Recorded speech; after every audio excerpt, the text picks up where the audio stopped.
Bom dia a todos. Iniciamos nossa primeira mesa de debates do IDTC, Instituto de Direito Tributário Contemporâneo, de 2023. Sejam todos muito bem-vindos.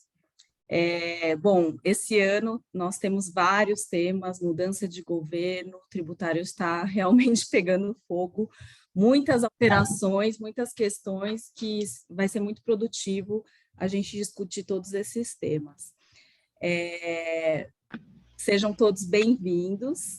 Luciana, gostaria de passar a palavra para você falar rapidinho sobre o Instituto, por que ele foi criado, qual que é o objetivo.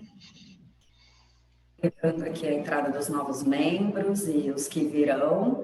O Instituto foi uma idealização que eu já tinha há muito tempo, de criar um grupo com tributaristas, com pessoas que eu trabalhei ao longo da minha carreira e de uma forma bem simplificada, uma comunicação que chegue aos empresários, aos contadores. Sempre senti muita necessidade de falar o português claro, porque as pessoas, né, sempre tem aquele juridiquês, aquela formalidade. E aí eu procurei a Grazi, que sempre foi minha gestora, mentora, amiga, e fundou comigo o IDTC, junto com todas as pessoas que estão aqui também hoje. E aí ela me ajudou a trazer pessoas e tudo mais com base, com o ideal de trazer esse informalismo, essa falta de juridiquês para trazer o direito mesmo, né? Tipo, como ele é na prática para os empresários e contadores. Então, a ideia do IDTC é trazer não só no nosso grupo em si tem os tributaristas, mas aqui as pessoas dos outros ramos também entendam o que de fato está acontecendo na área tributária.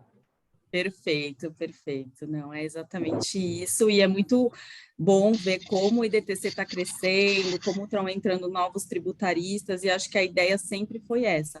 O mínimo de juridiquês, uma linguagem mais objetiva, mais direta. Muitas pessoas hoje querem entender tributário e não entendem. Falam, nossa, é muito difícil, então a nossa ideia é trazer uma linguagem mais simples, tirar aquela coisa do advogado, aquela coisa densa, e poder levar esse conteúdo também através de lives no Instagram. A gente chegou a fazer algumas, temos aí perspectiva de fazer outras esse ano, então a ideia é exatamente essa. Bom, nosso primeiro tema de hoje, primeiro que selecionamos alguns temas aí relacionados às alterações devido à mudança de governo, né? Então, nós tivemos várias alterações recentes que geraram muitos questionamentos, enfim, polêmicas, opiniões diversas, e a nossa ideia é ser breve, até porque a gente não vai conseguir aprofundar da forma que a gente gostaria. A nossa ideia é depois fazer, de repente, um encontro só sobre reforma tributária, só sobre a coisa julgada. Hoje a gente vai dar uma pincelada mesmo, né, nos principais pontos aí das alterações. Bom, o voto de qualidade do CARF é o nosso primeiro tema aqui, o famoso voto de Minerva, né, sempre muito polêmico. Não vou me estender, né, vou falar rapidamente, todos aqui sabem, mas para quem não é advogado tributarista e está assistindo, o voto de qualidade é um voto previsto no decreto 70235, que dispõe que, em caso de empate, né, no CARF, que é o Tribunal Administrativo que julga os recursos federais, em caso de empate, o presidente, que é o representante da Fazenda, teria o voto de qualidade, ou seja, se empatou, ele vai desempatar e, de forma favorável à Fazenda, ao fisco, o processo vai terminar. Sempre foi assim, previsão do decreto 235. Aí veio, em 2020, a Lei 13.988 e mudou. Falou, em caso de empate, resolve-se de forma favorável ao contribuinte. Aí todo mundo, nossa, que maravilha, festejou. Enfim, veio agora em 2023 a MP, Medida Provisória 1160, e reinstituiu o voto de qualidade. E aí ficaram aquelas discussões, é um absurdo, viola a isonomia, o indúbio pró-contribuinte, porque se teve um empate, isso revela uma incerteza. Se é incerto, então o lançamento não preenche os requisitos do 142. Se é incerto, tem que ser resolver favoravelmente ao contribuinte. Começaram todas essas discussões, né? Eu li bastante sobre o assunto, vou passar a palavra agora para o Luiz, que é quem vai falar, e eu vi que tem vários pontos de vistas, né? Porque eu até li um artigo interessante da professora da GV, a Tatiana Psitelli, que ela fala se o processo termina no CARF de forma favorável ao contribuinte, o fisco não pode acessar o judiciário. Então, ela fala assim que dois pesos, duas medidas, né? Não tinha parado para pensar por esse lado. E aí ela tem uma opinião que ela acha que tem que limitar o artigo 112 e sem dúvida pró contribuinte só para divergência de aplicação de penalidade e aprimorar o Instituto do Voto de Qualidade para prever que quando o resultado de julgamento se der por voto de qualidade, o contribuinte conseguiria discutir no judiciário sem precisar garantir, já com uma suspensão de exigibilidade automática, que eu achei bem interessante também, né? Bom, o fato todos os dados, né, que a gente lê falam que 80% das demandas acabam favorecendo aí o voto de qualidade até hoje para a fazenda. Então, isso é justo, não é justo? Nós temos vários princípios. Luiz, vamos lá, vamos destrinchar esse tema. Passo a palavra para você.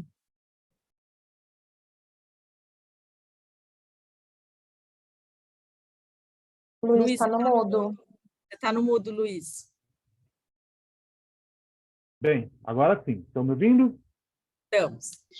Então, tudo bom, pessoal? Grazi, Luciana, um prazer estar com vocês de novo.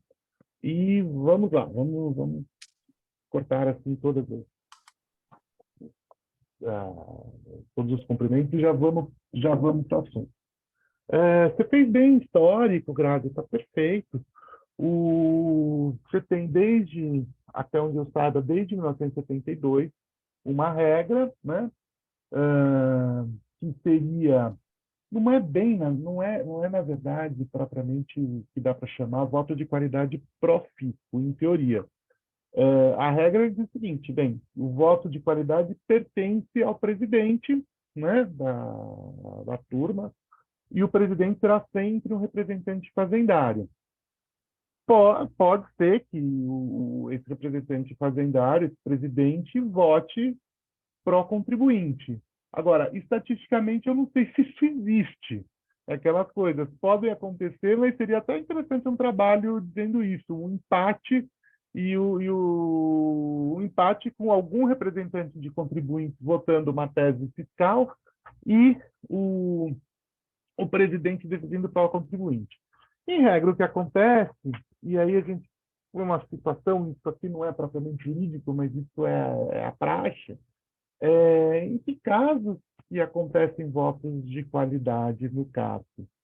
Porque a grande maioria dos casos acaba não sendo tão decidida assim, a grande maioria dos casos acaba não sendo decididas por voto de qualidade. O que vai para o voto de qualidade? São grandes teses do CARF. Porque apesar do CARF ser um tribunal administrativo, em que são julgadas questões técnicas e tudo mais, existem discussões que você acaba realmente tendo uma polarização entre fisco e contribuinte, porque envolve teses. E aí a gente está falando de, por exemplo, tese do ágio interno e tese do...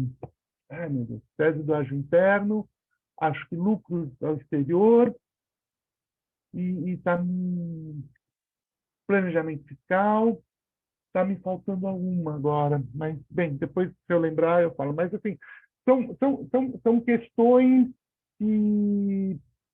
Dá para dizer que são questões repetitivas, como tese do judiciário, mas são questões em que realmente existe um antagonismo, existe uma polarização entre fisco e contribuinte. Tá? Uhum.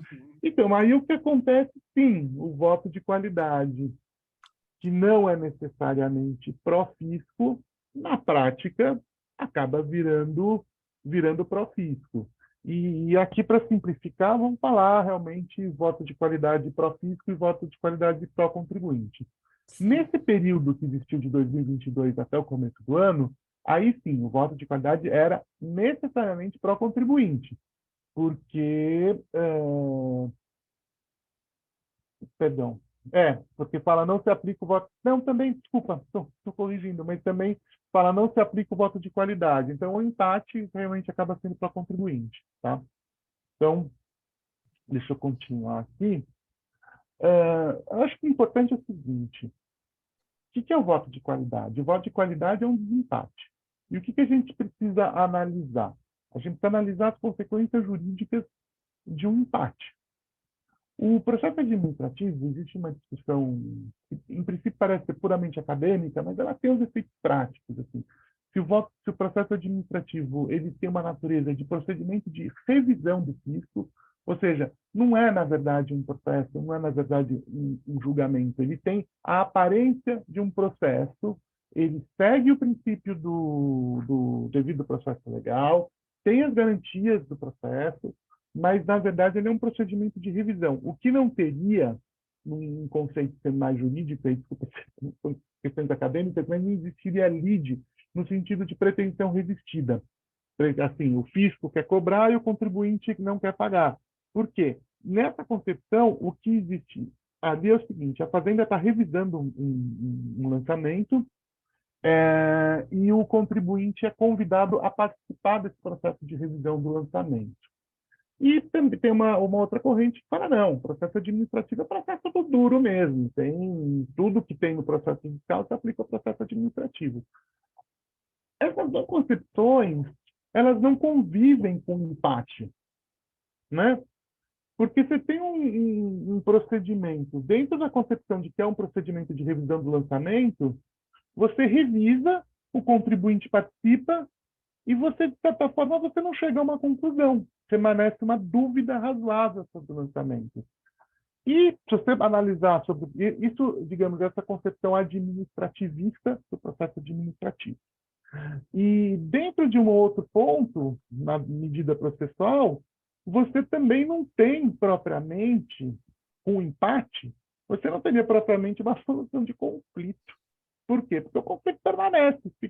Ninguém conseguiu prevalecer, ninguém, assim, dentro do sistema paritário, né, existe metade dos julgadores contribuintes e metade dos julgadores fiscais, eles não conseguiram se entender. Cada um ficou preso à sua concepção e não chegaram a um denominador comum. Sim. Então, aí a questão é a seguinte: quais são os efeitos desse empate? É isso que a gente precisa analisar. Aí, vou dar um passo atrás e vamos começar aqui dizendo o seguinte: antes disso, vamos lá, na posição pró-fisco do voto de qualidade, quais são as consequências, né? O julgamento termina empatado e aí o desempate é pró-fisco.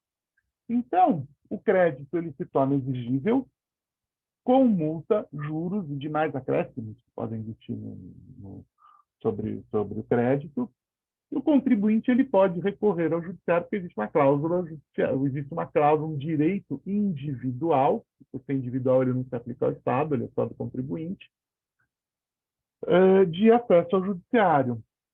Só que, seguindo se você entende que esse desempate faz com que o crédito tenha o mesmo tratamento de qualquer crédito, de qualquer outro julgamento pró-fisco, né? É um crédito constituído, revisado, legal, o contribuinte ele não tem direito, ele pode ir para o judiciário, mas ele não teria uma suspensão de exigibilidade ao longo do processo judiciário. O que significa que ele teria, para ter uma suspensão de exigibilidade, ele teria ou que depositar o valor integral do montante com multa e juros, né? Ou convencer o juiz a conceder uma liminar ou tutela antecipada. E, nesses casos, principalmente em ações anulatórias, essas dificilmente o juiz concede uma liminar ou tutela antecipada sem garantia, que geralmente são as cartas de fiança ou os seguros de garantia. Então, o processo acaba empatado, você tem todas as questões que a Grazi mencionou, quer dizer, existe uma dúvida razoável sobre o lançamento, quer dizer, até que ponto o lançamento pode ser considerado crédito, pode ser considerado líquido e certo, mas você vai para o judiciário e você não tem nenhuma diferenciação em relação a um processo que é um processo julgado pro ofício, um auto de infração confirmado por unanimidade. Então, é isso Exato. que tem uma questão aí Sim, de justiça. sim. Agora, vamos lá para o outro lado. Qual é a consequência do desempate para a contribuinte? O débito é extinto. Acabou. Então, também tem isso. Quer dizer, você tem uma dúvida razoável, né, sobre o débito, você tem... O fisco foi unânime em manter o crédito, desculpa, o crédito. O termo correto é crédito, né? Porque depende de que lado você está, né? Para o Estado, isso é um crédito. Mas o débito é cancelado e o Estado ele não pode ir para recorrer ao judiciário.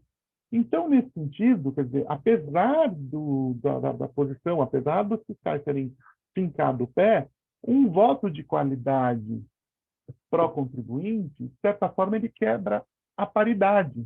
Por quê?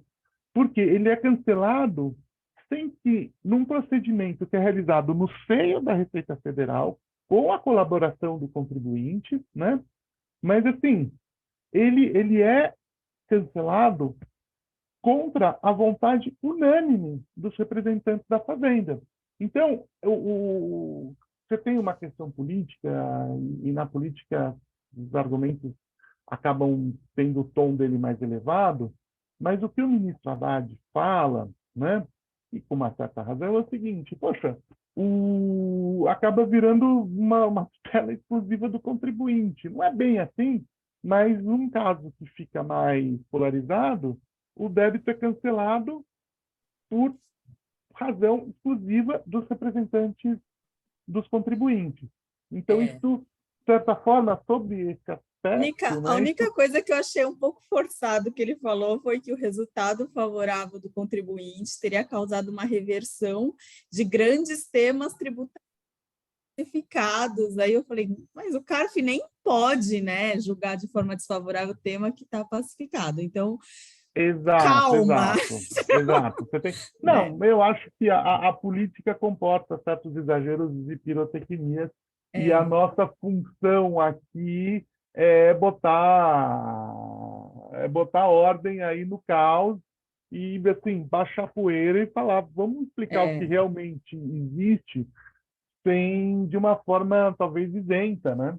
Então, sim, é exatamente, isso. exatamente. Como você colocou agora, Luiz, inclusive no início você falando que, na verdade, é uma revisão, né? Porque a gente pensa em CARF, a gente pensa em litigiosidade, né? A gente pensa em, é o contencioso administrativo. É uma revisão do lançamento, né? É uma revisão, mas É, e aí? É uma revisão que tem que ter uma paridade, mas e se tem um empate? Aí, como você bem delineou aí, tem os dois lados, né? Tem as consequências pró fisco, pró contribuinte. O fato são isso. extremos, do jeito que tá, não tá bom. Então, eu estou começando aí também para ter uma opinião do caminho do meio também. Mas continua, Luiz. Exatamente. Exatamente. As duas posições, eu considero as duas posições extremas insatisfatórias, tá? Uhum, Tanto para o fisco quanto para o contribuinte. Acho que a gente tem que, sim. assim, acho que a gente tem que dar o devido tratamento jurídico, processual, administrativo, tributário a algo que não é típico, que é o empate. Então, é isso. Qual é o regime jurídico do empate? Tentar Sim, trabalhar isso. E perfeito. aí, Grazi, vamos entrar, você adiantou muito bem, e eu já quero dizer aqui, concordo em gênero, número, grau e tudo mais com a professora Tatiane Piscitelli, né? Uhum, Inclusive é interessante, depois a gente coloca no grupo, eu fiz uma pequena apresentaçãozinha, um roteiro, Depois eu não sei se eu mando para você, ou você Você edita. quer compartilhar agora, Luiz? Eu posso Grazi, eu estou te com um dar. problema no... Como eu te falei que eu estou com um problema no meu computador e estou falando pelo celular, eu Ah, não sei não, fica compartilhar, tranquilo. Não, tá? fica tranquilo, não tem problema. Mas é Depois a muito gente compartilha simples. no grupo. Depois a É, gente põe no grupo. tá. Mas é muito simples essa apresentação. E depois eu compartilho também, a formatação não ficou muito legal, mas eu compartilho também o artigo da professora Tatiane, que vale muito a pena. Ah, o artigo dela é muito bom, é verdade, é muito E bom mesmo. ela chega a uma posição intermediária, que é a seguinte: ela entende que o voto de qualidade pode continuar sendo profícuo, como sempre, por exemplo, profícuo, como eu falei, o presidente, representante dos fiscais decide, né? Então seria o voto de qualidade profícuo, mas em razão dessa natureza específica do empate, o contribuinte poderia, primeiro, extinguir, e aí talvez não ficou bem claro, mas é um pouco da minha interpretação do artigo dela, tá?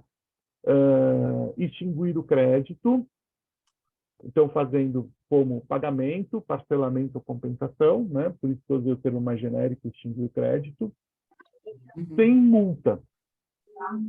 Então, porque aí é a questão do princípio indúbio pro contribuinte, né? Que aí é a aplicação do artigo 112 do CTN. Se tem uma O, divergência, aplica, né, a penalidade, indúbio pró contribuinte, então você tira a multa. é isso, é isso. Aí tem uma questão aqui que eu coloco como dúvida, se é e ou se é ou.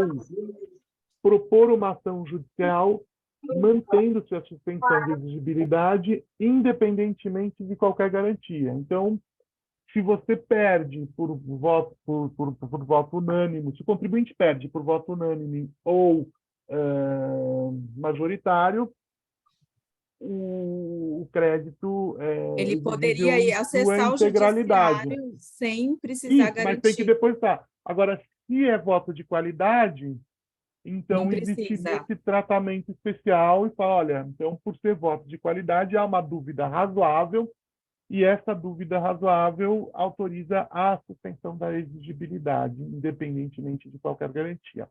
A dúvida que eu fiquei na leitura do artigo da Tatiane, a gente pode colocar aqui, é se esses benefícios eles são cumulativos ou alternativos. Se eles fossem alternativos, se for alternativos, é o seguinte, olha, contribuinte, julgamento administrativo terminou empatado. Então, ou você paga sem multa, ou você vai para o judiciário com suspensão de exigibilidade. Mas se você for ao judiciário com a suspensão de exigibilidade, você abre mão do desconto da multa e você vai discutir com a multa.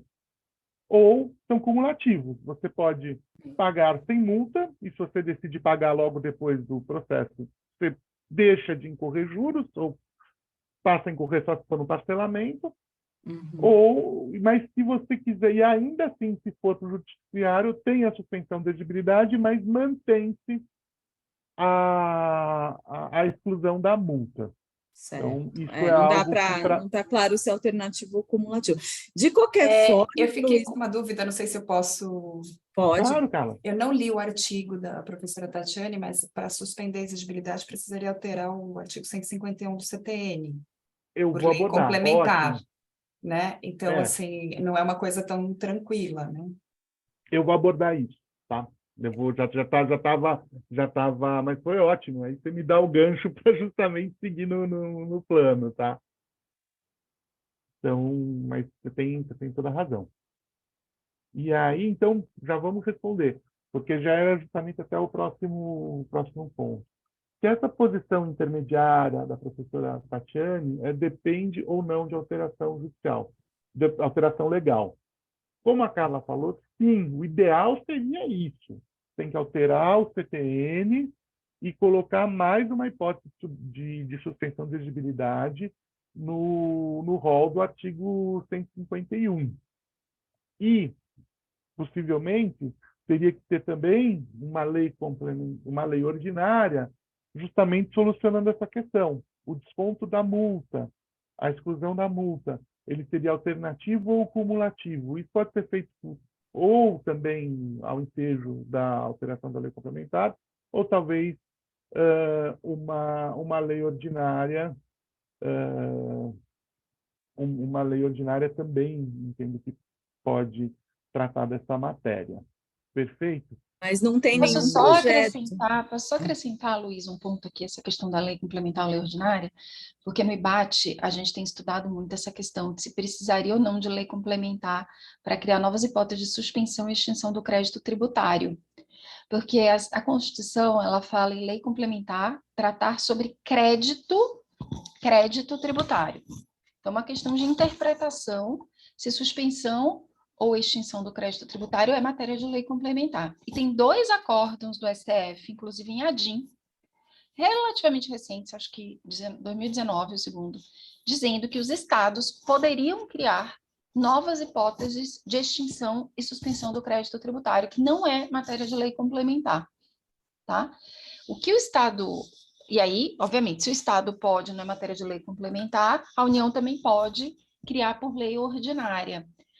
O que não poderia, obviamente, seria restringir as hipóteses do CTN, né? Mas criar novas poderia ser por lei ordinária. A gente tem defendido isso porque, como a gente tem ali trabalhado em projetos relativos à arbitragem, a arbitragem também precisaria suspender a exigibilidade e, obviamente, passar uma lei complementar é um negócio muito difícil. Então, a gente tem essa posição e eu posso passar esses acórdãos para vocês também depois. E junto a essa posição da Tatiana, falando em posições aí alternativas que a gente poderia ter a essa questão, nós também do IBAT trabalhamos numa emenda à SMP do CARF, para trazer uma solução alternativa, né, que foi encomendada pelo senador Bismarck. E já foi apresentada essa emenda, já foram apresentadas mais de 30 emendas e a nossa foi apresentada. O que nós sugerimos? Que na hipótese de empate, o contribuinte ele pode ter a opção A, levar a discussão à arbitragem justamente nessa linha de que, olha, existe uma dúvida, vamos levar para um órgão isento que vai decidir a matéria de uma forma rápida, definitiva, sem precisar levar para o judiciário, né? E que não, ali a gente não tem essa questão de ser julgador do contribuinte ou do fisco, né? Seria um tribunalzinho arbitral, e aí isso incentivaria também a aprovação mais rápida de algum dos projetos de lei de arbitragem tributária que está em andamento. Ou, segunda opção, você tem a opção, levar para arbitragem, suspende o julgamento, empatou, suspende o julgamento, vou levar para arbitragem. Ou pagar com redução de multa e juros. E aí o contribuinte só vai levar. Se ele não optar por nenhuma dessas 2 alternativas, prevalece o voto de qualidade do presidente do tribunal, e se ele perder, ele pode levar para o judiciário. E essa emenda está sendo trabalhada politicamente no Congresso, nós do IBAT estamos participando ativamente desse trabalho, já está com o senador, e vai sair aí um artigo do IBAT nos próximos dias. Então, vocês estão sabendo em primeira mão sobre essa alternativa. Possibilidade. A gente... Tudo é muito difícil, né, politicamente no Brasil. E essa história do CARF, um dia diz a MP vai ser derrubada, outro dia fala o governo fez acordo. Cada dia eu falo uma coisa, e até sair, vai ter todas as posições. Vi que eles estavam se reunindo, Quiroga, né, no CARF, com o governo, Aí disseram, enfim. a OAB fez um acordo com o governo. Mas não é nem a OAB nem o governo que aprova a medida provisória ou altera a medida provisória, é o Congresso. Nenhum dos dois tem mais esse poder. O governo jogou a medida provisória para o Congresso. Saiu das mãos dele já.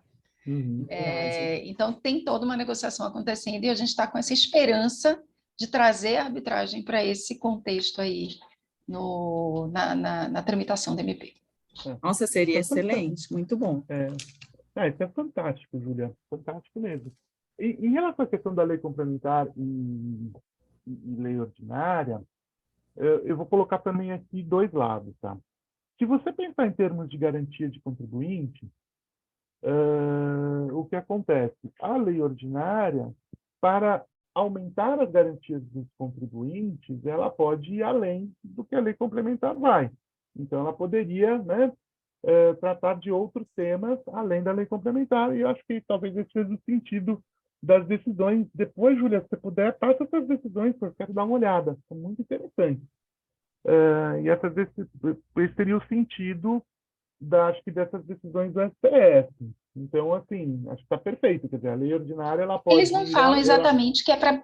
se for para beneficiar, pode ou não. Não, Eles sim. simplesmente Esse é o julgaram que seria raciocínio. constitucional novas Tá. hipóteses de extinção e exclusão, porque os entes É. federativos, da mesma forma que eles têm competência para instituir tributos, eles também teriam para extinguir ou suspender. Está dentro da competência tributária dos entes. Aí é que eu vou chegar. Então é isso. Assim, entendo, não, e parece que eles vão por uma terminologia, né? Do crédito, quer dizer, a lei complementar fala crédito, suspensão do crédito é outro. Então, eu acho que vai muito por isso, pela sua explicação, né? O STF não entra nisso, não, essa é a minha explicação. Tá. Houve ali um Não, tudo bem. julgamento, houve ali um julgamento, assim, eu estou dizendo, assim, quando eu, por exemplo, decadência e prescrição, não tem a menor dúvida, está lá no STF, ou está lá na Constituição. É matéria de lei complementar, compete à lei complementar dispor sobre decadência e prescrição. Você não pode nem tocar em decadência e prescrição quando você estiver falando de lei ordinária. Agora, crédito não é um termo tão preciso. Suspensão do crédito e extinção do crédito, tanto que foi para o STF, né, julgar, e o STF falou assim, não, novas hipóteses O estranho é que até hoje o seguro garantista eu fui inconformada, não foi incluído no rol do 151 para suspender a exigibilidade. Então, se o seguro garantia... Pelo STF mas é um bom exemplo, está em leis ordinárias. É um bom exemplo, porque seria mais simples via lei ordinária. Eu vi que as duas inclusões, quando eles incluíram liminar e parcelamento, foi por lei complementar. O 5 e o 6 do 151. Sim. Né? Então, poxa, então a gente fica assim, adoraria que fosse por lei complementar, entendeu? Seria ótimo, é o que o Luiz falou. A posição da Tatiane também, eu sei porque a gente discute muito questão de arbitragem da Andrea Macito, que estão lá na FGV, no grupo de MASCs, é essa. Preferimos que seja por lei complementar para não gerar um novo contencioso, mas poderia ser por lei ordinária. Não, ótimo. Então, eu só queria complementar o raciocínio também. Eu acho que você interpreta a lei complementar como realmente a lei complementar não como todo sistema nacional, um sistema de garantias do contribuinte. Então, esse raciocínio talvez não esteja no STF, Júlia, tudo, mas eu acho que esse raciocínio é válido. Quer dizer, a lei ordinária pode conceder o que a lei complementar não concede em favor do contribuinte. Ela não pode retirar direitos que estão assegurados na lei complementar por delegação do artigo 146 da Constituição Federal. Perfeito? Então, acho que aí perfeito, isso a STF fala, não pode restringir. Isso. Agora eu vou fazer a função do advogado do diabo. Se você pensar, por outro lado, que a lei complementar é um instrumento federativo, então ele é feito não só para regulamentar as relações entre o contribuinte, mas muito para regulamentar as relações entre União, Estados e municípios, a coisa muda de figura. Por quê? Porque a gente sabe que, bem, a relação tributária é a relação entre o contribuinte, mas além da relação tributária, existem relações financeiras orçamentárias, principalmente. Tributos arrecadados pela União são repartidos, principalmente impostos, né? Impostos. São repartidos com estados e municípios. Então, no momento que se tem uma lei ordinária federal, você está alijando entes que têm direito sobre não sobre aquele tributo, mas sobre a receita decorrente do tributo. Então, isso é uma distinção importante e, por isso, você precisaria ser por lei complementar. Perfeito. Não, perfeito seu raciocínio, mas eu vou trazer um novo contraponto. Perfeito, sem nenhuma ressalva, mas aí entra o artigo 24 da Constituição, que dá à União competência para legislar sobre o processo. Também. E diz que a competência, gerais. Exatamente, e diz que a competência dos estados e municípios é residual, respeitadas as normas gerais estabelecidas pela União. Então, nesse caso, prevalece o que a União decidir numa lei ordinária federal. Então, tudo isso a gente desenvolveu porque a gente tem projetos de lei ordinária federal para instituir a arbitragem tributária para valer para todo mundo. Não, Entendi. E a gente se baseia no artigo 24, dada toda a dificuldade de você aprovar uma lei complementar no Brasil. Ordinária já é difícil, imagina complementar. Perfeito. Agora eu vou um pouco além disso, até vou voltar, e é ótimo, porque tudo que vocês estão perguntando tá indo muito de acordo com o roteiro que eu havia imaginado. Então, que é essa posição intermediária depende de alteração legal? E aí, idealmente, sim, tanto melhor que seja por lei complementar, pode ser também por lei ordinária, mas com todos esses aspectos aqui que foram levantados. Então, aí eu acho que está perfeito. Agora eu vou fazer uma coisa até mais ousada. Vou colocar o seguinte: perfeito, mas assim, mesmo com o que a gente tem hoje, tá? Desculpa, retorno. E mais uma questão, essa questão de essa posição intermediária, e aí eu não tinha pensado na arbitragem, mas dentro da posição ordinária, da multa e da suspensão de exigibilidade, se ela é alternativa, se ela é cumulativa, então isso teria que ter uma regulamentação, até por uma questão de segurança jurídica, né?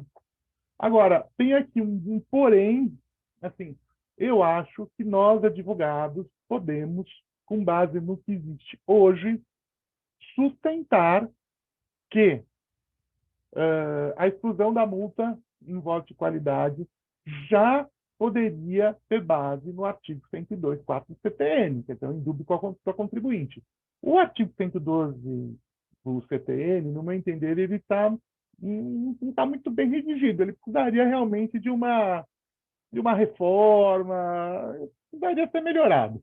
Mas, assim, em relação à multa, é muito mais forte o princípio do indúbio para contribuinte. Então, eu acho que a gente pode sustentar, sim, que pode pedir, né? Aí está no poder da tutela do juiz. E mais, que o empate do julgamento administrativo ilide a presunção de liquidez e certeza do crédito, representando por si uma fumaça do bom direito.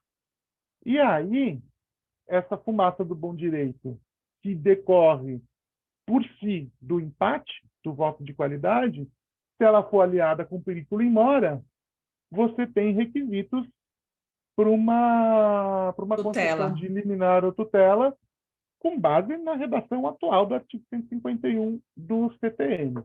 Agora, são teses jurídicas, né? Mas eu acho que precisa levar para o judiciário, enquanto não tiver uma solução legislativa. Precisa levar para o judiciário e seria uma construção pretoriana. Agora, nós, como operadores do direito, é o caminho que nós temos, né? Em vez de...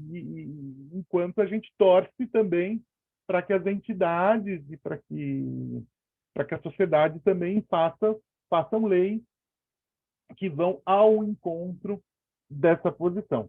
Agora, do ponto de vista legislativo, não tem nada em tramitação, até porque é um assunto muito recente. Tem 30 emendas. Já tem mais de 30 emendas propondo alteração na MP 1160. Inclusive a emenda Bismarck. Sobre voto de qualidade. Isso, que é a MP que trouxe de volta o voto de qualidade.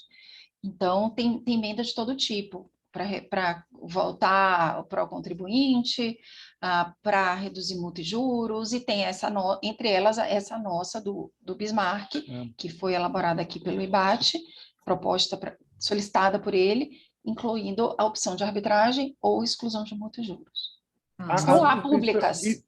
Emenda para suspensão de exigibilidade não tem, né, Júlia? Você sabe? Eu não analisei todas para saber. Tá. Olha, porque... É possível que tenha, porque a Tatiane colocou e ela é tão ouvida. Sim. Eu acredito que tenha, porque, pelo que eu sei, tem de todo jeito. Mas eu não parei para ler todas. São 33. Parece que agora tem a DIN também questionando, não é? Tem a DIN da OAB. Questionando a medida provisória, né, os requisitos lá de relevância. Mas eu acho que a DIN é preto no branco, né? O que a gente está falando aqui é tentar um meio termo. Então, a DIN a DIN seria para derrubar a medida provisória, né? E aí Exatamente, aqui a gente exatamente, discute quais seriam os melhores caminhos aí exatamente. para resolver de É, fato esse impasse, né?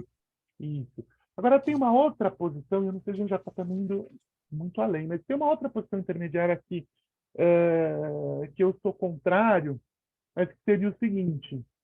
Então tá, no voto de qualidade, assim, a se manter o voto de qualidade de contribuinte, pró-contribuinte, nessa hipótese, o fisco poderia pleitear a revisão judicial das decisões administrativas. Eu, eu sou contra, quer dizer, primeiro que essa sim, essa precisa de alteração da lei complementar. Para alterar o artigo 156 do CTN, que trata das hipóteses de exclusão. Então, e não tem outro caminho. Além disso, mesmo que essa hipótese seja restrita aos casos de voto de qualidade, isso vai congestionar mais o judiciário, não tem jeito. E também tem uma coisa, e um outro ponto é o seguinte, uma coisa é você deixar a critério do contribuinte, falar, olha, o voto de qualidade é só fisco, e fica a critério do contribuinte ajuizar uma ação judicial para anular isso com suspensão de exigibilidade, ou seja, outra coisa é fazer um voto de qualidade do fisco e, facultar ao fisco uma ação de revisão judicial.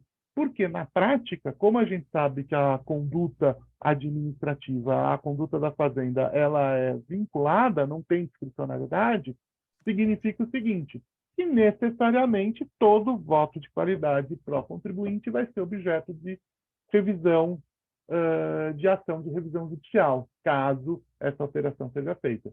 Então, só estou levantando isso, até acho que isso está no artigo da Tatiane, mas levantando para dizer que essa é a pior solução, tá certo? Então, assim, era isso e estou aberto para as perguntas e para as considerações de vocês. Perfeito, Luiz. Achei que foi super esclarecedor. A ideia era essa mesmo, não falar apenas sobre o voto de qualidade, porque isso está todo mundo careca de saber, mas sim sobre quais seriam as possibilidades, né, para que a gente não penda a extremos, né, nem pró-fisco, pró-contribuinte. Acho que analisando aí tem caminhos, e como a Júlia colocou, 30 emendas aí em andamento. É importante a gente estar a par disso, e até para a gente poder também, se isso, né, na esfera legislativa não se resolver, a gente consegue dar algumas opções para os nossos clientes também, de buscar o judiciário, que eu achei que foi um dos pontos que você colocou bem interessante também, né, como você construiu a tutela, você acaba tendo perículo, se teve empate, você acaba tendo a fumaça do bom direito, você já tem os requisitos para uma tutela, aplicação do 112. Então, nós, como advogados, conseguimos também judicializar também para auxiliar os nossos clientes. Mas eu acredito que em breve devem sair mais novidades sobre esse assunto, com certeza, que vão gerar outros debates aqui nossos, é importante a gente sempre estar atualizado. O próximo tema que a gente colocou sobre a atualização da tabela do imposto de renda, e na verdade, assim, a gente não vai conseguir explorar essa questão dos dividendos, né? Até porque eu acho que daria só um encontro para falar só disso. Mas nós chamamos aqui a nossa mestra, doutora de Direito Tributário, Júlia, para dar uma pinceladinha aqui para a gente sobre... Júlia é advogada, consultora, bacharel em Direito pela UFBA, mestre e doutora em Direito Tributário pela PUC, autora de diversos artigos especializados e dos livros Imposto de Renda sobre a Fonte, Tributação de Mercado de Seguros, Resseguros e Previdência, professora das especializações do IBET, COGEAI, IPD e conselheira fiscal do IBAT. Então, assim, na verdade, eu tenho muita vontade de fazer uma live com a Júlia para falar de vários assuntos instigantes, que eu adoro discutir com ela, o tributário e o governo. Mas a gente escolheu esse justamente porque eu conheço algumas posições da Júlia, né? E a gente tem aí hoje um país que, na verdade, o que teria que acontecer? Quem pode mais, paga mais, quem pode menos, paga menos. mas a gente sabe que no nosso país isso não funciona exatamente dessa forma, né? E no imposto de renda especificamente aplica-se a progressividade. Aí veio o Lula, né, com essa promessa de aumentar aí a faixa de isenção, acho que com esse objetivo, né, de quem ganha menos, né, conseguir ser isento. E aí a gente tem aquele outro tema, mas que acaba, em uma certa forma, se relacionando, que é aí a polêmica dos empresários começarem a pagar o IR sobre os dividendos, né? Que do ponto de vista do empresário, eu já pago imposto sobre a folha, vou pagar também sobre o dividendo. Então, assim, o que eu percebo é que quem sofre mais no Brasil são os mais pobres, as pequenas e as médias empresas. Mas não é um assunto tão simples, né? Tem várias questões aí a serem pinceladas, né? Mas a gente vê que existe uma grande desigualdade. Mas nessa ânsia arrecadatória também, será que você incluir a tributação sobre dividendos, você também não está onerando demais o empresário? Então, acho que são várias questões, como eu falei, que daria um encontro inteiro, mas eu vou passar a palavra para a Júlia falar um pouquinho aí para a gente, a opinião dela. Não, vamos falar. Me fala quanto tempo eu tenho, e aí depois a gente, se for o caso, marca um tempo a mais. Quanto tempo eu tenho agora? Só para trazer uns pontos de reflexão. Pode 15 minutos. Tá bom. Até o tema da tributação da renda ainda não é o tema do momento, né? O tema do momento é a reforma do consumo. Sim. Mas eu acho que é um bom momento para a gente falar dele, justamente porque não está quente. Não adianta a gente falar quando a granada já está na mão, né? E vai explodir a qualquer momento. Que foi o que aconteceu quando veio no governo anterior uma proposta de reforma do imposto de renda. De repente, apareceu a granada na mão e ninguém sabia o que fazer com ela, né? E aí, quando o assunto esfriou um pouco, que tomou toda aquela proporção e teve toda aquela reação, formou-se um grupo de estudos na FGV, do qual eu participei e venho participando, para discutir, falar assim, gente, vamos botar a bola no chão e vamos discutir isso aqui com calma, que eu acho que é importante fazer, né? Vamos discutir tributação da renda no Brasil. Quando a gente vai fazer uma reforma na nossa casa, a gente não sai quebrando as paredes. Primeiro a gente fala, o que não funciona nessa casa? O que não é bom nessa casa? Eu preciso de mais um banheiro, preciso de menos um banheiro, preciso de uma sala maior. Vamos primeiro ver o que a gente precisa. Onde que está o problema? Né? É um fato que existe um incômodo social em torno da não tributação dos dividendos. Por que existe esse incômodo? Da onde vem esse incômodo? Qual é a sensação que as pessoas têm? Que muita gente está pagando pouco imposto de renda. Porque recebe aqueles dividendos, nós que somos sócios de escritório de advocacia, recebemos aqueles dividendos e não pagamos imposto, é um fato. E é nosso salário. E o empregado paga imposto. Né? Então, a gente precisa entender de onde está vindo esse problema. Como a Grazi falou, simplesmente sair tributando dividendos não é uma opção. E não foi essa a proposta do governo anterior. A proposta do governo anterior era reduzir a tributação da pessoa jurídica e dividir essa tributação entre pessoa jurídica e pessoa física. Qual é o termo técnico para chamar isso? Integração entre IRPJ e IR pessoa física. Existem 3 formas de você fazer essa integração no mundo. Ou você só tributa dividendos, existe isso, mas é raríssimo. Você não tributa a renda da pessoa jurídica e só tributa na distribuição. São chamados regimes de partnerships, que tem em alguns países, mas para certos tipos de empresas. Você só tributa a renda da pessoa jurídica, que é o que tem no Brasil, e não tributa na distribuição, com a alíquota mais alta, obviamente. Ou você divide essa tributação entre pessoa jurídica e pessoa física. Tributa com a alíquota mais baixa, que é o que existe nos Estados Unidos, por exemplo, que lá a alíquota é 20, 21, e depois mais 15 lá na física. Daria perto dos 34 que a gente tem no Brasil. E aí vem aquela conversa que a gente repete, que é verdade, que fala assim, só o Brasil, aí fala lá uns países da África e uns países menores para dizer que não tributam dividendos. Né? Aí a gente sempre pensa assim, bom, se só o Brasil está fazendo isso, é ruim. Porque a gente acha que tudo que é jabuticaba é ruim, mas jabuticaba é gostoso, né? Vocês gostam de jabuticaba? Não necessariamente é ruim uma coisa que o Brasil está fazendo. Vamos ver se é. Primeiro vamos estudar se é, né? E aí a gente foi estudar, a gente se dividiu nesse grupo para investigar onde estavam as dores do nosso sistema, né? E aí, um dos pontos que eu mesma levantei, e que acabou sendo o ponto que o meu grupo estudou, foi o lucro presumido. Eu tenho a impressão de que muito desse mal-estar que a gente tem de falar, que as pessoas pagam pouco imposto de renda, é por causa do regime do lucro presumido. Eu tinha esse feeling, mas precisamos estudar para ver se é isso mesmo, né? Porque a gente sabe que na prática, a gente sabe fazer conta. Uma empresa que está no lucro presumido não paga 34% de imposto e depois zero. Paga 10%, no máximo 15%. Pagar 10% de imposto de renda total, 15% de imposto de renda total, é a alíquota de paraíso fiscal. Vamos ser bem honestos. Paraíso fiscal é o país que não tributa renda, que tributa com a alíquota média inferior a 20%. Então, a gente sabe que os escritórios de advocacia, principalmente que não pagam ISS, né, sobre o faturamento, e muitas empresas que têm serviços personalíssimos, pagam muito pouco no lucro presumido. Só que ninguém gosta de botar a mão nessa cumbuca, né? E a gente foi dar uma estudada aí de onde vem o lucro presumido, né? Porque, assim, sistema simplificado de tributação é uma necessidade e muitos países adotam sistemas simplificados de tributação.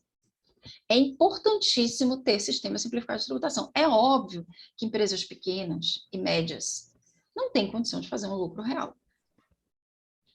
Agora, a gente tem um sistema simplificado de tributação, que chama Simples Nacional, que é extremamente simples e bem-sucedido, eficiente, e que atende empresas até com faturamento até 4 milhões e 800 mil reais. É um baita faturamento, né? Você pode ficar no Simples Nacional. E aí depois a gente vem o lucro presumido, que vai até 78 milhões de reais. Gente, será que uma empresa que fatura 70 milhões de reais precisa de um sistema simplificado de tributação? Vamos ser bem francos aqui, né? Talvez não seja bem o caso. Essas empresas hoje fazem SPED. A ideia do lucro presumido antigamente, as empresas do lucro presumido não precisam nem ter contabilidade, mas elas precisam, elas fazem, elas têm obrigação de atender a essa complexidade. Então, a gente tem uma duplicidade no Brasil de sistemas simplificados de tributação, que não são meros sistemas simplificados, são sistemas que geram benefício fiscal. Aí vamos olhar lá para os percentuais do presumido. Aqueles percentuais que a gente está careca de saber, vem desde a lei 9249 de 1995. Tem 27 anos que a gente tem aqueles percentuais do presumido. 28 quase 30 anos. Como foram calculados aqueles percentuais? Quem calculou que uma empresa de serviço tem 32% de lucro? Quem calculou que uma revenda tem 8%? Bom, eu me dei o trabalho de buscar nos anais da Lei 9250 de 95 toda a discussão que teve sobre esses percentuais. Mas que base técnica tem esses percentuais? Nenhuma. A discussão da 9249 foi muito longa, houve todo um debate ali no Congresso que durou meses, porque ela veio logo depois do Plano Real. Teve toda uma reforma do imposto de renda em nível de lei ordinária, ali em 1995, ano seguinte ao lucro real, porque o sistema do imposto de renda era uma bagunça por conta da questão da correção monetária. Né? Vivia se fazendo correção monetária de balanço. Quando eu comecei a trabalhar ali nos anos 2000, ainda peguei muito rescaldo disso, de processos discutindo. Não sei se você pegou, Carla, discussão de correção monetária de balanço, as coisas horrorosas. Eu falei assim, vamos limpar isso aqui. Sim. Vamos fazer a lei 9249, 9250, que são as bases ali da legislação do imposto de renda. Agora, não me pergunte de onde vieram os percentuais do presumido. Não tem base legal. Então, o que a gente tem hoje é um lucro presumido que é muito utilizado para obter um benefício fiscal e não simplesmente para obter aquela simplificação, né? Então, eu acredito, e nós acreditamos lá no grupo, que é preciso que haja uma revisão do lucro presumido, que poderia até levar à conclusão de que não é necessário tributar dividendos. E que seria algo muito mais justo, porque você estaria tributando conforme a capacidade contributiva da empresa. Porque o que no lucro presumido mede a capacidade contributiva? Os percentuais. Então, esses percentuais precisam ser sustentáveis. Lá em 95, o fisco tinha muito pouco elemento para saber qual é a lucratividade das empresas. Mas hoje, lembrando, as empresas no lucro presumido são obrigadas a fazer SPED. O fisco tem toda a informação para saber. Cada atividade, qual é a média de lucratividade e dosar melhor esses percentuais para você não ficar tendo uma tributação muito baixa e depois uma isenção de dividendo. E aí vem a questão do dividendo. Também falar aqui rapidamente, porque meu objetivo era mais trazer uma reflexão um pouco diferente do que se costuma fazer. Tributa ou não tributa dividendo? Isso é muito pobre. Isso é muito pobre. Né? A gente tem que olhar para o nosso sistema. O Brasil é um país muito específico. Não é? Ah, todo mundo tributa dividendo, vamos tributar também. Será que é bom para a gente? Quando a gente está vivendo uma crise fiscal, isso é inegável. Né? O país está quebrado, o país está precisando arrecadar mais, o país está precisando crescer. Quando você tem uma mudança e você reduz a alíquota da pessoa jurídica e tributa dividendo, o que você tem nos primeiros anos? Perda de arrecadação. Pesada. Porque as empresas vão reter dividendos. Né? Para não tributar. E vão começar a remunerar seus acionistas de outras formas. O dividendo é a pior forma que existe de remunerar acionista. Grandes empresas. Porque você está tirando dinheiro da empresa. Está tirando e está dando para o sócio. E uma boa empresa, uma empresa que tem projetos, ela tem reinvestir nos seus projetos. Então, as boas empresas remuneram como seus acionistas? Pela valorização das ações. Você ganha ganho de capital. Essa empresa está indo tão bem, ela está crescendo tanto que eu vou vender minhas ações quando eu precisar de dinheiro, não vou ficar recebendo dividendo. Então, as grandes empresas vão reter dividendo. Tributar a 20. Vamos dizer que seja uma divisão ali 20-15, em vez de 34, como a gente tem hoje, vai tributar 20. Então, vai cair a arrecadação. Né? E isso é um problema para o país a curto prazo. A gente não pode ter perda de arrecadação a curto prazo. E aí, também nessa questão da jabuticaba, lá no grupo da GV, a gente chamou uma grande especialista dos Estados Unidos, a gente chamou uma grande especialista dos Estados Unidos para falar sobre o sistema americano. Paula, eu já te dou a palavra, eu vou só contar o que ela contou para a gente. Ou o Luiz, que pediu a palavra. Os Estados Unidos estão pensando seriamente em concentrar a tributação da renda na pessoa jurídica, como o Brasil fez. Justamente porque precisa arrecadar mais a curto prazo. Quando a empresa apura o lucro, ela paga o imposto, que é assim que acontece no Brasil. Né? E evitar essa retenção dos dividendos. Então, veja, o modelo que só o Brasil tem, poucos países do mundo têm, de concentrar a tributação na pessoa jurídica, antecipa a tributação, na verdade. Talvez a gente tenha que explorar outros problemas para diminuir essa sensação de injustiça, que é, por exemplo, rever o regime do lucro presumido. Mas ninguém quer pôr a mão lá, por quê? Porque a gente se beneficia, né, gente?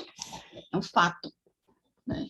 A gente paga pouco imposto de renda, quem está no lucro presumido e que tem atividade de prestação de serviço. E que é um grande entrave também até a própria reforma do consumo, que visa equalizar ali a tributação da indústria e dos serviços. Mas pode falar, Luiz. Você tinha levantado a mão primeiro.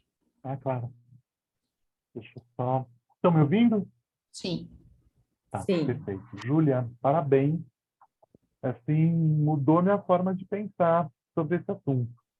E muito bom mesmo. E eu queria te fazer duas perguntas. Uma é que eu sempre tive em mente. E voltando de novo para a linha do meio termo. Se seria possível, se vocês estudaram, limitar a tributação do dividendo para distribuição para o exterior. Isso teria problemas de isonomia, Por Sim. quê? Até pelo que você falou, você tem um efeito econômico, as empresas retêm dividendos. E para você reter dividendos numa distribuição para o exterior é algo altamente desejável, né? Porque você está evitando que o dinheiro saia do país. E outra questão é a questão dos tratados de tributação e das próprias normas, e da própria norma, que acho que é um princípio geral, né, de que o que acontece, de que o dividendo, de que o imposto pago no país, o imposto pago na fonte sobre o dividendo gera um crédito fiscal no país do beneficiário. E em alguns países, inclusive, existe um crédito incentivado, quer dizer, o Brasil retém 15% e o país o país de destino, né, do dividendo, dá um crédito de 20%. Porque alguns países, como a Alemanha, Estados Unidos, Japão, têm políticas de incentivar investimentos externos. Então, quando o Brasil deixa de tributar os dividendos especificamente nas remessas ao exterior, na verdade, ele tá dando um favor para o imposto de renda na Alemanha, no Japão, do estado de residência, né? Desse estado de destino desses dividendos. Então, essa era uma pergunta. E a segunda pergunta era só uma consideração do lucro presumido, tá? E aí vem uma percepção talvez até muito pessoal. Em certas circunstâncias, o lucro presumido é mais simples que o simples, porque o simples ele tem tabelas diferentes, faixas diferentes, e, por exemplo, para nós advogados, a partir de um certo faturamento da nossa sociedade, as alíquotas são muito parecidas, né? Uhum. Então, eu sempre recomendo, falo, olha, sai do simples, vai para o presumido, porque aí você não se preocupa tanto em estourar teto, mudar a alíquota, porque você vai se preocupar só se você tiver a felicidade de faturar mais de 78 milhões por ano, o que só os maiores escritórios conseguem. Eram essas considerações. Essa questão a gente não poderia, internacionalmente, o que foi discutido é que você não pode dar esse tratamento diferenciado, porque os tratados impedem, e mesmo os países que não têm tratado, você teria questões ali diplomáticas, né, com esses países, por estar dando um tratamento diferenciado e mais benéfico para o residente no país. Isso não seria bom para o investimento externo, né? Agora, eu também, como você falou, eu também mudei minha forma de pensar sobre o assunto, porque a gente não para olhar os impactos e as peculiaridades, né? Eu acho que isso que é interessante quando você tem um debate. Não um debate... Eu acho que o debate no Brasil, ele acaba sendo muito em favor de interesses, né? E lá no grupo de estudos, nós nos comprometemos em fazer um debate isento, né, que realmente vai olhar profundamente para as questões, sem pensar, isso aqui vai beneficiar o escritório de advocacia, isso aqui não vai, né? Tanto que no final a gente falou, como é que a gente vai a público falar tudo isso? Porque isso é contra os nossos próprios interesses. Aí vamos ver como é que a gente vai fazer isso, mas realmente a partir do momento que você vê, né? E aí vamos simplificar o simples, né? Mas precisa ter 2 regimes simplificados no país? Não. Né? Precisa ter um regime... E ainda se fala em aumentar o limite do simples. Os lobbies ainda se fala em aumentar o limite do simples, né? E aumentar o limite do presumido. Qual a racionalidade disso? Se você tirar o presumido, tudo bem, até sim, para você pegar essa faixa. Mas aumentar o simples mantendo o presumido, não.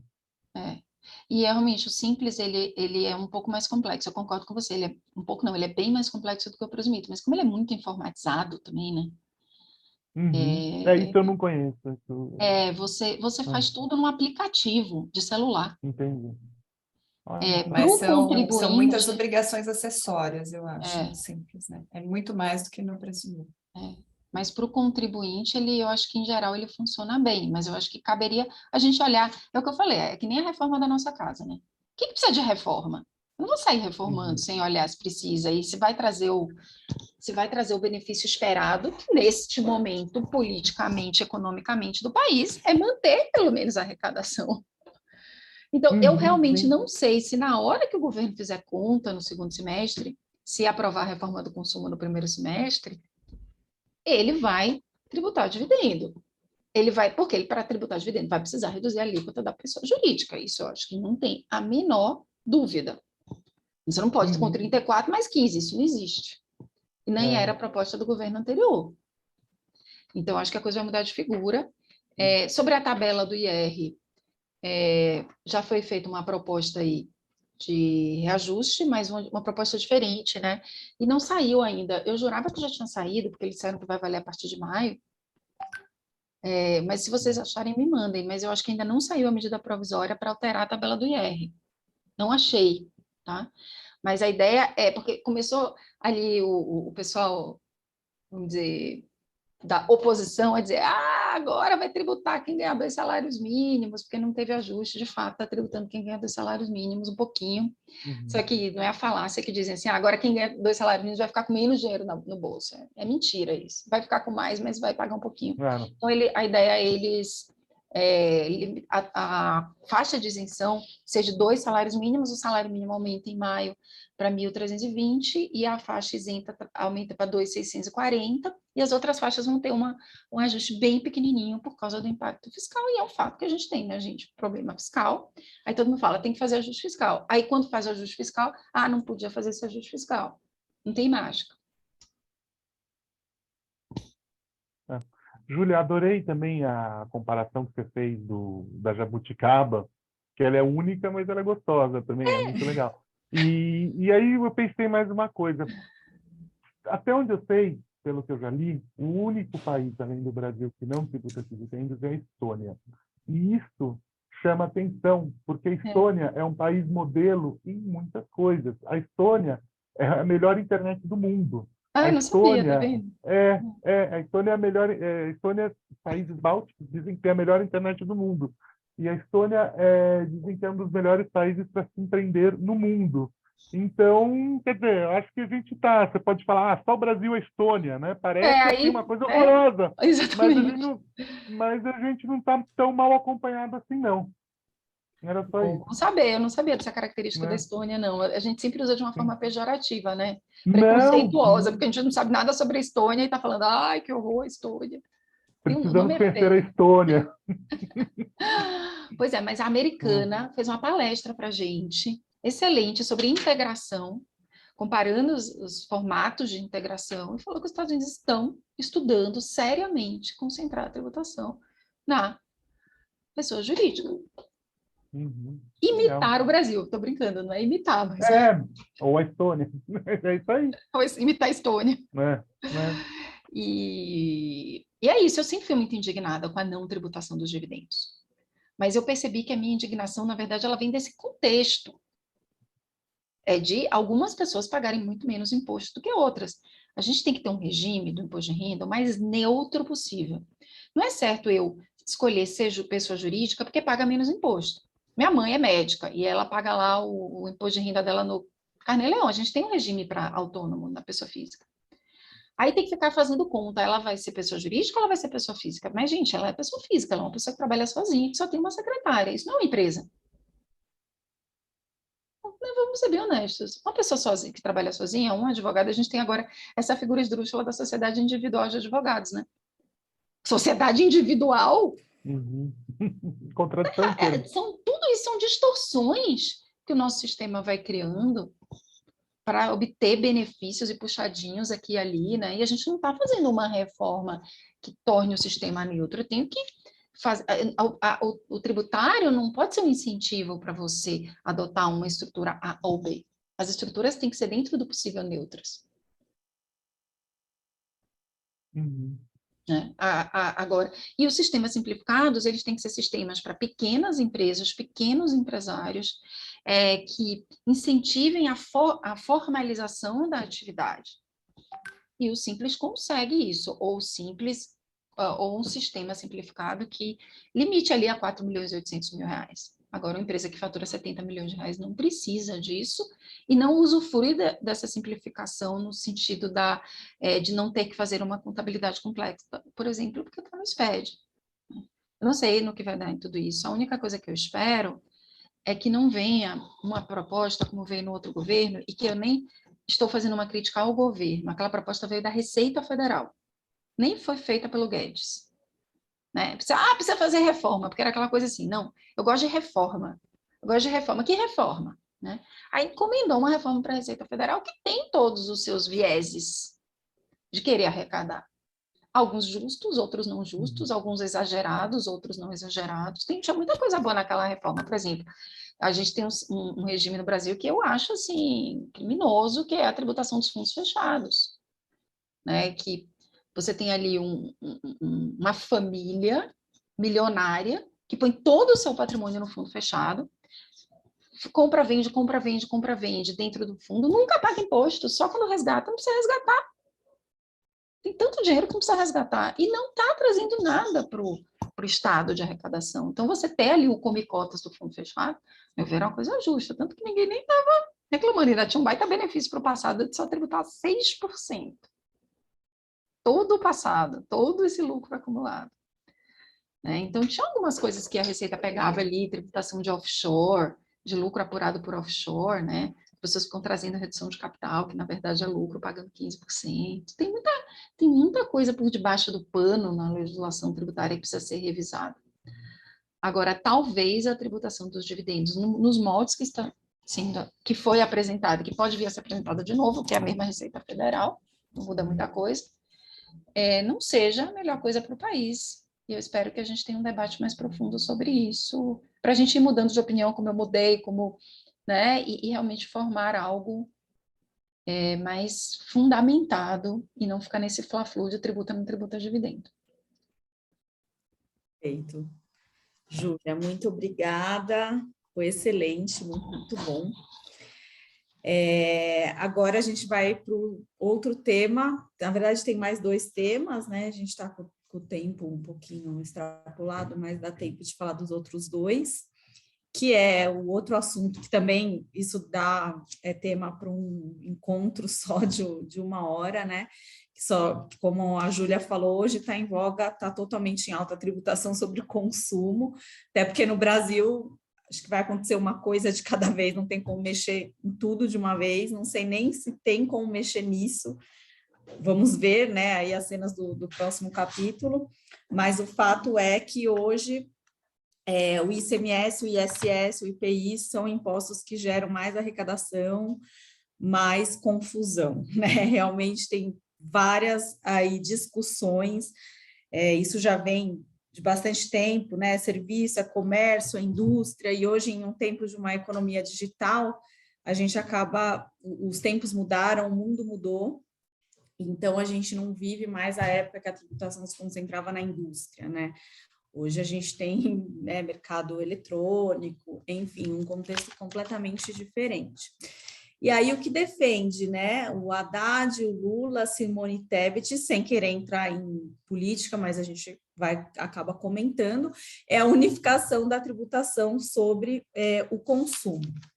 E nós temos aí nisso, saíram as 2 PECs, né, a PEC 45 e a PEC 110, e acaba que todo mundo acha muito difícil, mas a gente vai fazer uma reforma ampla, a gente vai mudar a estrutura, mas e o pacto federativo, mas como vai ficar a distribuição de receita, porque os estados têm uma resistência muito forte à reforma, né, com medo deles arrecadarem menos. Então, acaba que fica muito nebuloso se isso vai funcionar ou não vai funcionar, é um tema realmente com vários pontos para a gente explorar, mas eu acho que o Paulo pode falar rapidinho aí como que estão essas novas cenas aí da PEC 45, PEC 110, para a gente poder debater rapidinho aqui. Bom dia a todos. Me escutam bem? Escutamos bem. Então, retomando esse tema, né, já foi tema de outras reuniões da gente, a reforma tributária, na verdade, eu acho que ela é tema há 30 anos, praticamente a minha idade, a reforma tributária.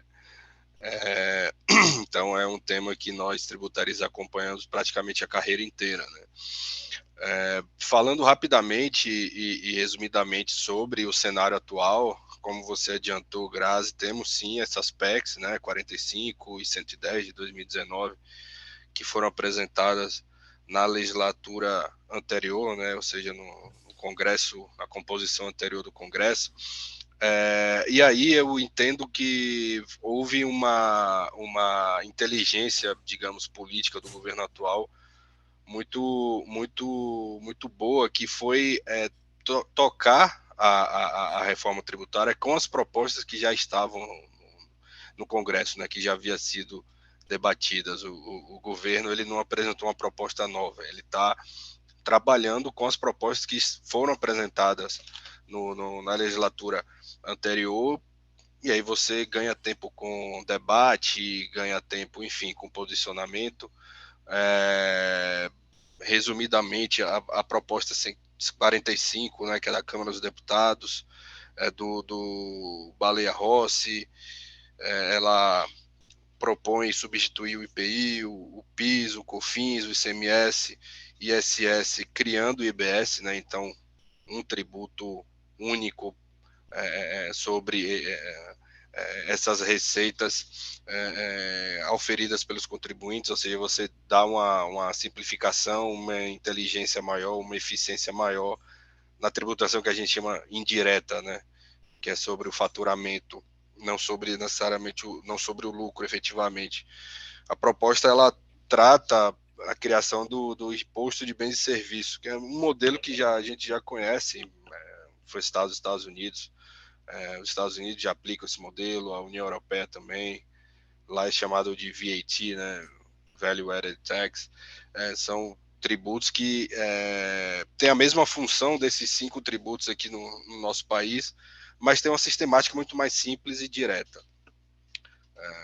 A outra proposta, a PEC 110, que é do Senado, ela também propõe substituir esses impostos pelo IBS, né? Com a diferença que o IPI, especificamente, ele propõe criar o IS, o Imposto Seletivo. Ele vai graduar alíquotas de acordo com a seletividade do produto, né? E do ponto de vista jurídico, todas essas propostas elas são muito boas, fazem muito sentido, né? Se você está falando de eficiência e racionalidade da operacionalização desses tributos, fazem muito sentido você resumir tudo em um único tributo. Operacionalmente, quem trabalha aqui em departamento fiscal sabe que vai haver muito ganho de fato. É importante frisar que a proposta tributária, todas essas, né, que estão em debate, ela não tem por escopo a redução da carga tributária, mas tem como principal escopo a racionalização do sistema, né, a simplificação do sistema. O setor produtivo sabe como é caro apurar e pagar imposto no Brasil. O nível de burocracia, a quantidade de horas, a quantidade de profissionais que são exigidos para se cumprir obrigações tributárias no Brasil. E essas propostas visam essa racionalização. Onde que estão as grandes polêmicas dessas propostas, né? Não estão do ponto de vista jurídico, de lei, de matéria, de texto, né, de base de cálculo, enfim, de fato normativo, etc., fato gerador, mas está basicamente no backstage, né? Como que quem sai ganhando e quem sai perdendo, né? Aí já entra, me desculpem meus colegas de relações governamentais, de advocacy, mas o grande debate hoje da reforma tributária, e aí eu estou aqui falando propriamente da reforma do consumo, né? Não do imposto de renda que a doutora Júlia falou há pouco, muito bem, por sinal, mas é efetivamente a tributação do consumo, que é a tributação para a esmagadora maioria da população brasileira, que de fato interessa, né? É sobre o consumo, é ele que vai impactar na capacidade de compra do trabalhador, enfim, do consumo, da qualidade de vida, etc. O imposto de renda, ela obviamente impacta nessas questões, mas o consumo, ele de fato é mais... Está em tudo, né? É abrangente, ele está em absolutamente tudo. E ele distorce muito o sistema tributário, né? Uma pessoa que ela ganha muito dinheiro, ela não vai comer mais carne porque ela é mais rica, ela vai comer a mesma quantidade de comida que uma pessoa mais pobre, e proporcionalmente mais pobre vai pagar mais pelo consumo da carne, né? Então, por isso que essa reforma tributária, que o governo está prometendo aprovar até o final desse semestre, que eu acho difícil, mas é uma reforma que ela tem grandes polêmicas do ponto de vista político, né? Primeiro que tanto a PEC 45 quanto a PEC 110, elas prevêem uma administração dual desses tributos, né? Uma parte pelo governo federal, uma parte pelos estados e municípios. Há estudos que comprovam que efetivamente quem quer que seja a proposta, seja a PEC 45 a 110, o setor de serviços ele sai perdendo, né? Ou seja, municípios saem perdendo. E a gente sabe que municípios têm uma força política no Congresso muito grande, né? É o prefeito que está lá no tete-a-tete com o cidadão. Então, os municípios têm uma representatividade muito forte no Congresso. Há uma resistência grande. Apesar de que eu achar que possivelmente haja, assim, uma reforma ainda esse ano. Não acredito que seja no primeiro semestre, mas ao longo do segundo semestre, ali em agosto, setembro, etc. Mais ou menos como foi, a gente vai se lembrar da reforma da Previdência no governo Bolsonaro, logo no início do governo. Foi uma reforma que ninguém acreditava, que acabou saindo, mas que não foi tão célere, levou praticamente um ano inteiro, primeiro ano inteiro de governo. Ele praticamente gastou todas as fichas políticas dele nessa reforma, né? E isso entra no cálculo do atual governo, sem sombra de dúvida, né? Qual reforma fazer? Tem a ideal, tem a pior possível e a possível. Tem a reforma, eu acredito que seja a reforma possível, tendo em vista todo esse jogo de interesse por trás. Mas, de fato, eu acredito que vai sair alguma reforma, vai haver uma simplificação desses sistemas, mas não vai ser bem como as propostas estão se apresentando hoje. Eu acho que elas ainda vão sofrer muitas mudanças, especialmente nessa questão da gerência, né?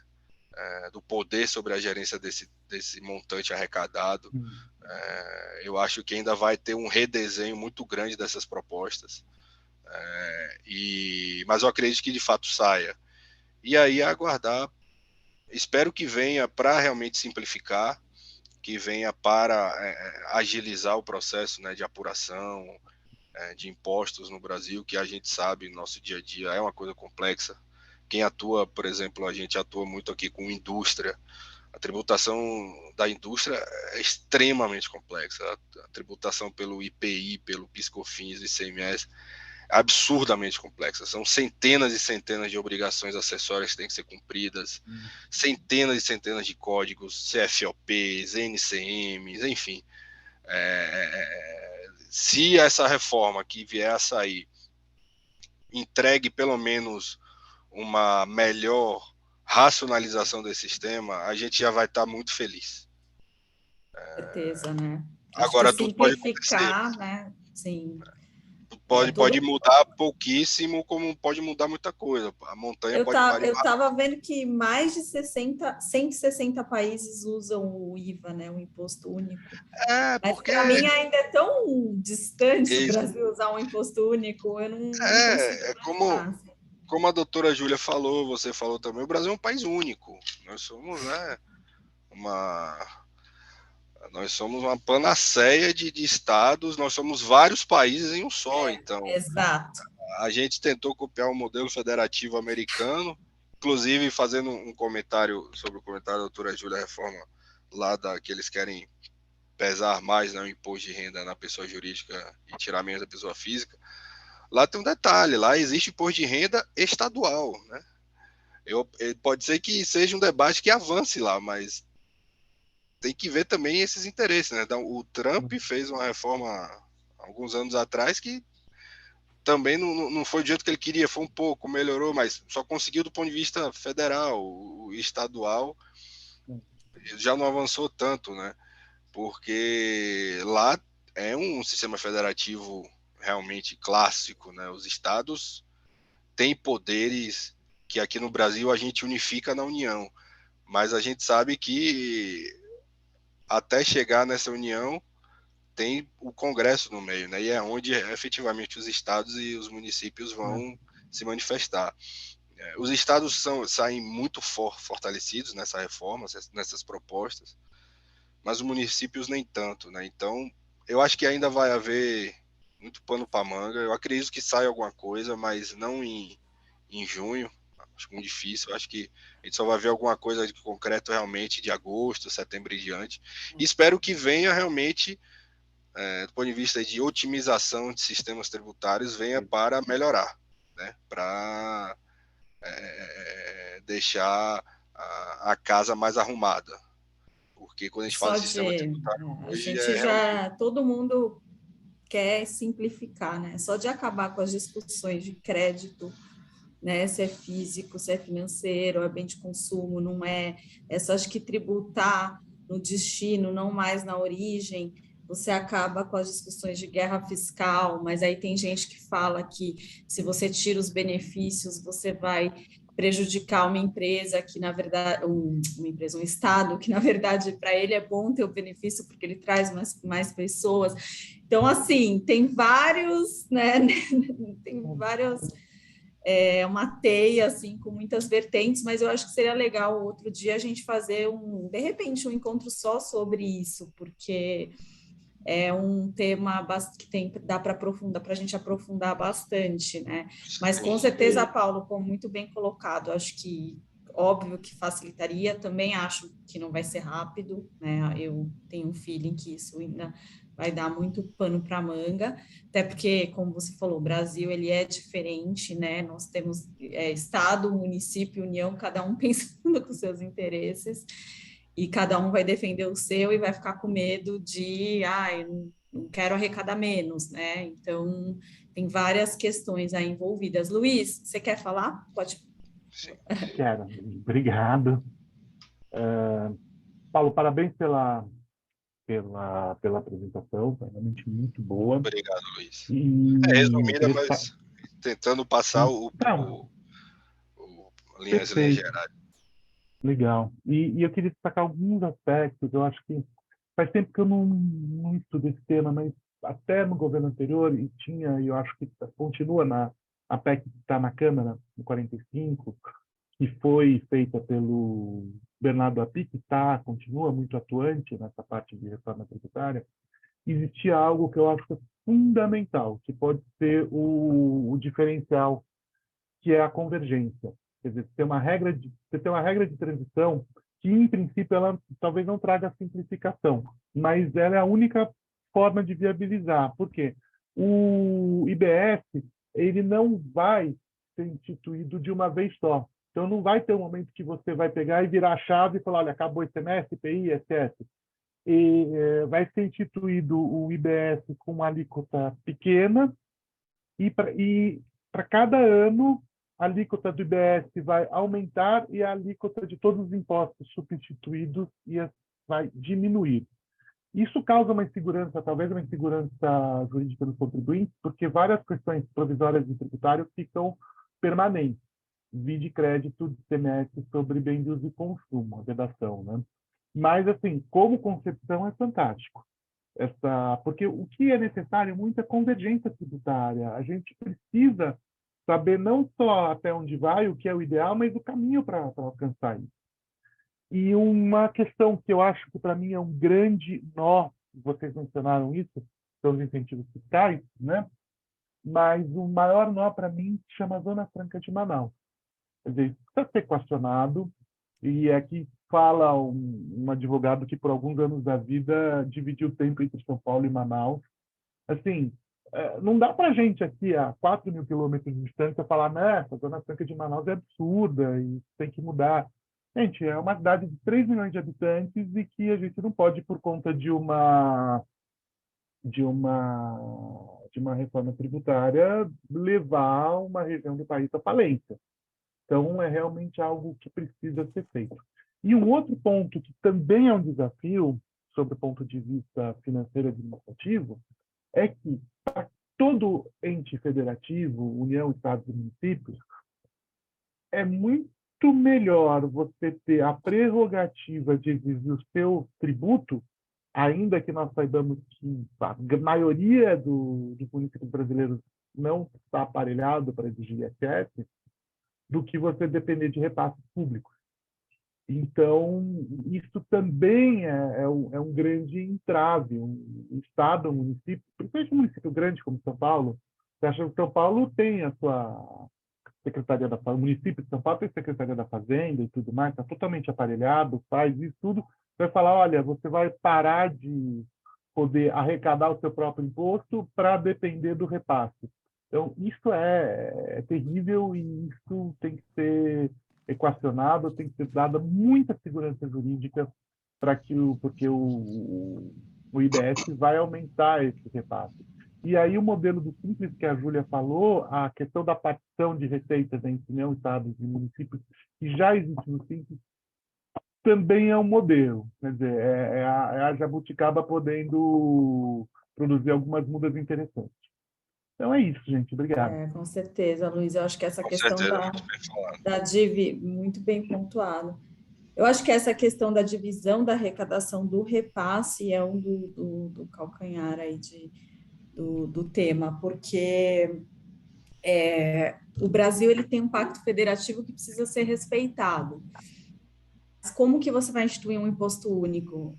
Como você falou, Luiz, na Zona Franca, como que você vai fazer para que eles não sejam afetados? Como que vamos fazer para a União, Estado e municípios receberem, ter uma divisão de arrecadação aí que seja justa?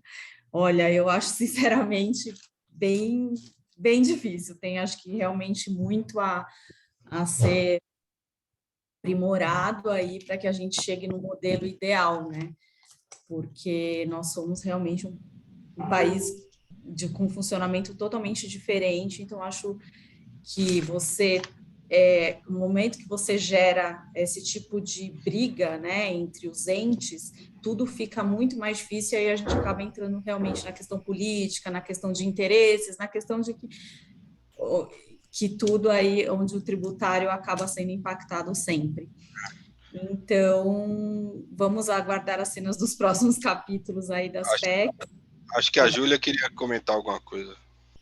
Eu tenho muitas coisas para comentar e para perguntar, mas eu acho que a gente vai ter que fazer outra, porque agora já deu as 10 horas, né? Senão fica muito longo, mas parabéns, Paulo, pela apresentação, e na próxima eu apresento minha lista. Obrigado. Nossa, tem muita coisa. Tem uma lista. Acho que a gente se empolgou, nós colocamos muitos temas e temas muito interessantes. Há muito tempo sem ter reunião, dá nisso. Vocês, por favor, presidente e vice-presidenta do Instituto, precisam aumentar a periodicidade aí dos nossos encontros. Vamos fazer os encontros mensais. Foi o primeiro, com muitos temas, né? Mas no próximo a gente vai destrinchando. A gente vai destrinchando. Até um ponto que é importante falar sobre a reforma também, que eu já trabalhei forte nisso, é a parte fiscal e contábil mesmo. Muita burocracia. Muita, assim, toda hora um novo procedimento, autuações por erros na forma, se você preencheu alguma coisa na ficha de importação, se não preencheu, e a empresa é autuada. Então, desburocratizar é algo que já está na hora de acontecer também, né? Mas, Grazi... Não, a gente fecha com a Carla falando da transação, porque acho que todo mundo já está com horário estourado aí. E aí eu acho que a gente faz o outro daqui um mês para a gente poder destrinchar e aprofundar melhor aí tudo. Não sei se vocês... Eu vou ter que sair, eu estou triste de perder a apresentação da Carla. Será que não era melhor a gente deixar para o próximo? Vamos deixar, então. O que você acha, Carla? Não, perguntar para ela, né? Porque aí ela vai ter mais tempo, a gente vai conseguir... Pode ser. Transação eu vou falar sobre as emendas da MP. A única coisa que pode ser que até lá já tenha sido votada, mas aí a gente adapta o tema, não tem problema. É tão interessante esse tema, tão importante, né? Só porque eu estou com pena de perder também. Não sei se todo mundo reservou esse tempo aí entre 8h30 e 10. Eu reservei entre 8h30 e 10 também. E aí eu acho que a gente pode até ter mais informações sobre a coisa julgada também, que a Fernanda ia falar. E aí eu acho que pode ser... Isso, porque aí deve vir o julgamento dos embargos, né? Vocês podem? Vamos fazer uma vez, não é melhor a gente fazer uma vez por mês? Porque senão tem o risco de ser voltado e a gente não vai apresentar esse ponto que é importante da transação. 5 minutinhos, 10 minutinhos, Carla? Júlia, consegue? 10 minutinhos? Eu vou ter que entrar, já estão me chamando aqui na... A gente pode remarcar e aí qualquer coisa adapta o tema, ou eu mudo de tema, a gente vê. A gente acho melhor. Tá bom. Vou só pedir licença e... Peraí, Júlia, antes de você sair, vamos só fazer uma foto dos participantes. Luiz, abre a câmera. Opa, já abro, pera só. Por favor.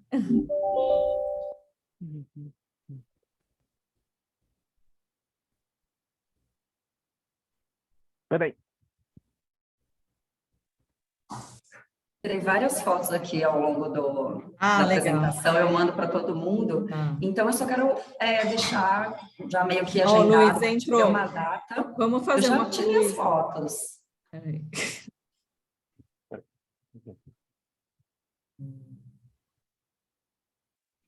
Tá bom, vamos lá. Pode falar.